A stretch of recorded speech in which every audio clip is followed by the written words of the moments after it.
Hi மக்களே, இன்றைக்கி நம்ம சேனலில் வெங்கட் பிரபு டைரக்ஷனில் நம்ம தளபதி டபுள் ஆக்ஷனில் நடித்த கோட் படத்தோட ரிவ்யூ தாங்க பார்க்க போகிறோம்.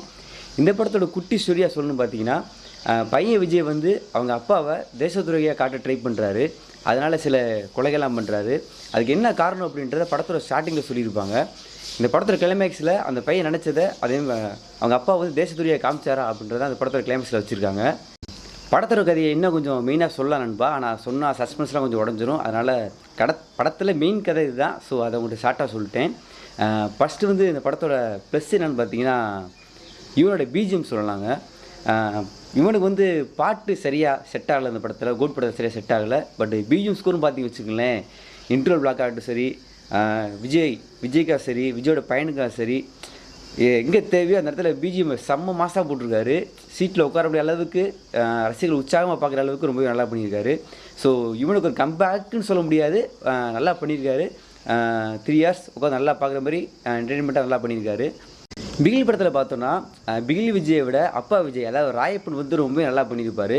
அவர் இன்னும் கொஞ்சம் படத்தில் இருந்திருக்கலாமா அப்படின்னு ரசிகர் நிறைய ஃபீல் பண்ணாங்க. ஆனால் இந்த கோட் படத்தில் பார்த்தீங்கன்னா, என்னை பொறுத்த வரைக்கும் அப்பா விஜயை விட பையன் விஜய் வந்து நெகட்டிவ் ரோல் எடுத்து பண்ணியிருக்காரு. சும்மா சொல்லக்கூடாதுங்க. ஒவ்வொரு சீனுமே ஒரு சைக்கோ கேரக்டர் சரி, வில்லன் ரோலும் கலந்து ரொம்ப ஸ்டைலாக செம்மையாக பண்ணியிருக்காரு.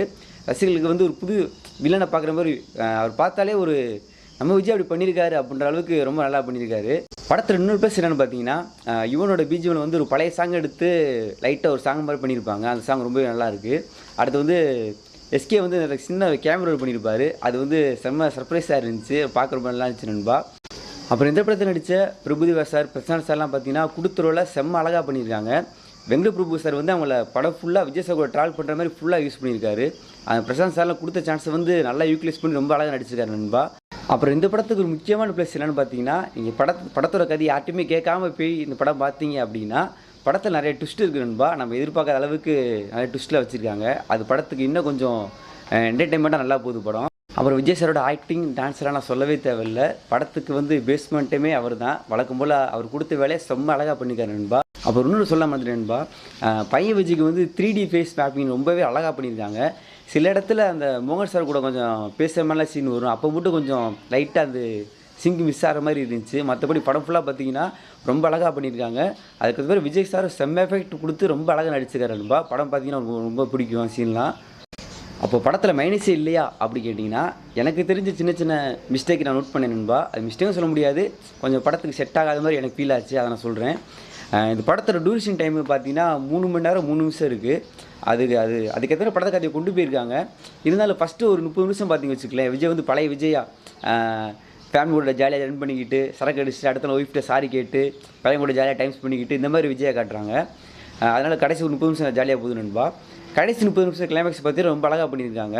இந்த இடைப்பட்ட அந்த 40 நிமிஷம் பார்த்தீங்க வச்சுங்களேன், அப்படி மேலே போகுது அப்படி கீழே வருது. அது மாதிரி கொஞ்சம் என்னடா அப்படின்ற மாதிரிலாம் கொஞ்சம் சீன்ஸ்லாம் வருது. கொஞ்சம் மேட்ச் ஆகாத மாதிரி இருந்துச்சு. இருந்தாலும் கிளைமேக்ஸ் 30 நிமிஷம் பார்க்கும்போது இடைப்பட்ட அந்த 45 நிமிஷத்தை தூக்கி சாப்பிட்ற மாதிரி ரொம்ப அழகாக பண்ணியிருக்காங்க. ரொம்ப விறுவிறுப்பாக அந்த 30 நிமிஷம் கொண்டு போனதுனால இந்த 45 நிமிஷம் உங்களுக்கு போராக தெரியாது. படம் பார்த்த ஃபீல் உங்களுக்கு ரொம்ப நல்லாவே கிடைக்கும். அப்புறம் இந்த படத்துக்கு இன்னொரு மைனஸ் என்ன பார்த்தீங்கன்னா, விஎஃப்எக்ஸ் பார்த்தீங்கன்னா ரொம்ப மட்டமாக தான் பண்ணியிருக்காங்க.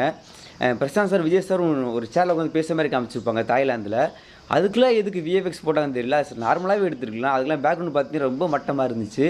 இதை ஏன் சொல்கிறேன் அப்படின்னா, விஜய் சார் படம்னா ஒரு பெரிய பட்ஜெட் படம், இவங்க படத்துக்கு இவ்வளோ இது நல்லா பண்ணியிருக்கலாமோ அப்படின்ற ஒரு ஃபீல் கிடச்சிச்சு.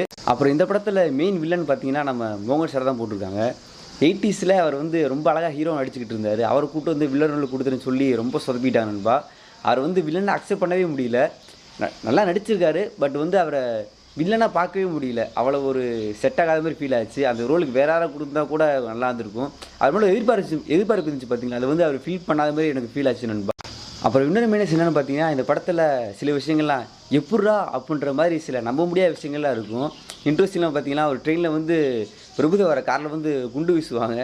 டக்குன்னு போய் சடனாக தப்பி ட்ரெயினில் ஏறி அந்த ட்ரெயின் வந்து ஒரு 500 கிலோமீட்டர் வேகத்தில் போய்கிட்டு இருக்கும். டக்குன்னு காரில் வந்து உள்ளே ஜம்ப் பண்ணிடுவார் ட்ரெயினுக்குள்ளே. அது கொஞ்சம் அது அந்த நம்ப முடியாத மாதிரி இருந்துச்சு நண்பா.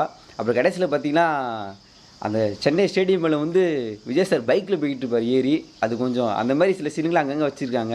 அதெல்லாம் கொஞ்சம் படத்தில் தவிர்த்து இருந்துருக்கலாம். அதெல்லாம் கொஞ்சம் பார்க்கவே இதெல்லாம் எப்படி பண்ண முடியும் அப்படின்ற மாதிரி இருந்துச்சு. அதை கொஞ்சம் தவிர்த்துக்கலாம் நண்பா. அப்புறம் இந்த படத்தோட இன்ட்ரெஸ்டிங்கில் பார்த்தீங்கன்னா, தூம் படத்தில் வந்து கிருத்திக் ரோஷன் வந்து மாறு வேஷம் போட்டு வந்து ட்ரெயினுக்குள்ளே போவார். அந்த மாதிரி இந்த படத்தில் இன்ட்ரோடக்ஷனை பார்க்கும்போது எனக்கு தனிப்பட்ட ஃபீல் ஆச்சு நண்பா. இந்த படம் பார்த்துக்க எத்தனை பேர் தூம் படம் பார்த்தீங்கன்னு தெரியல. உங்களுக்கு கண்டிப்பாக அந்த மாதிரி தான் இருந்திருக்கும்னு நான் நினைக்கிறேன். இதை வந்து ஒரு மைனஸ்ன்னு சொல்ல மாட்டேன். பட் எனக்கு வந்து அப்படி தோணுச்சு. அப்புறம் வெங்கட் பிரபு சார் வந்து சொல்லியிருந்தாரு, இந்த படத்தை நீங்கள் அடுத்து என்ன சீனு கெஸ் பண்ண முடியாது, அவ்வளோ சஸ்பென்ஸாக இருக்கும் எல்லாமே அப்படின்னாரு.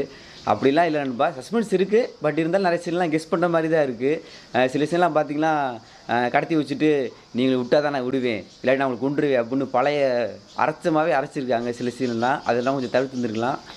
ஓவரால் அந்த படம் எப்படி இருக்குன்னு கேட்டிங்கன்னா, மங்காத்த அளவுக்கு இல்லை நண்பா, கண்டிப்பாக அப்படி தான் சொல்லுவேன். பட் வந்து விஜய் சார் ஃபேன்ஸுக்கு வந்து வெங்கட் பிரபு ஒரு செம்ம கமர்ஷியல் ட்ரீட்டாக கொடுத்துருக்காரு.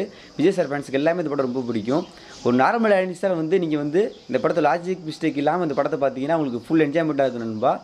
3 மணி நேரம் உங்களுக்கு ஒரு கம்ஃபர்டபுளாக மூவியாக தான் இருக்கும். கண்டிப்பாக ஃபேமிலி போய் கூட பார்க்கக்கூடிய படம் தான் நண்பா இது. கண்டிப்பாக தேட்டர் போய் பாருங்கள், என்ஜாய் பண்ணி பாருங்கள். நெக்ஸ்ட் வீடியோவில் பார்க்குறேன் நண்பா. அது ஒன்று விஷயம் மறக்காமல் சப்ஸ்கிரைப் பண்ணிடுங்க.